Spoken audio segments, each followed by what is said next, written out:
বহু মানুহে ভাবে যে মানুহৰ ভাগ্য জন্মৰ আগতে লিখা থাকে নে আমি নিজৰ কৰ্মৰে তৈয়াৰ কৰোঁ। গৰুড় পুৰাণ, যি হিন্দু ধৰ্মৰ এখন প্ৰাচীন গ্ৰন্থ, এই প্ৰশ্নৰ উত্তৰ দিয়ে।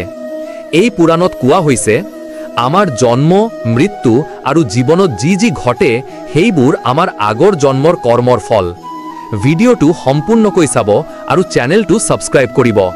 শ্ৰীকৃষ্ণে ঋষি নাৰদক কৈছিল, মানুহৰ ভাগ্য তেওঁৰ আগৰ কৰ্মৰ আধাৰত জন্মৰ আগতে লিখা হয়, কিন্তু সেই ভাগ্য ভাল কৰ্মৰে সলনি কৰিব পাৰি। এই বিষয়ে এটা কাহিনী কৈছো শুনক।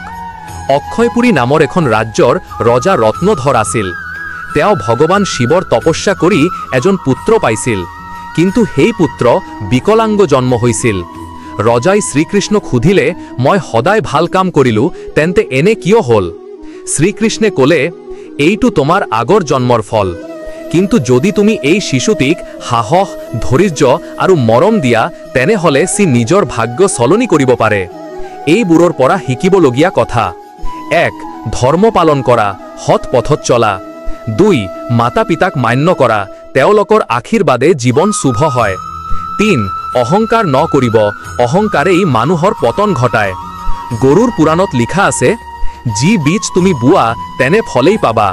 পাপ কাজে দণ্ড দিয়ে, কিন্তু সৎ কৰ্মে জীৱন সলনি কৰে। শ্ৰীকৃষ্ণৰ উপদেশ: এই সংসাৰ কৰ্মৰ প্ৰতিফল।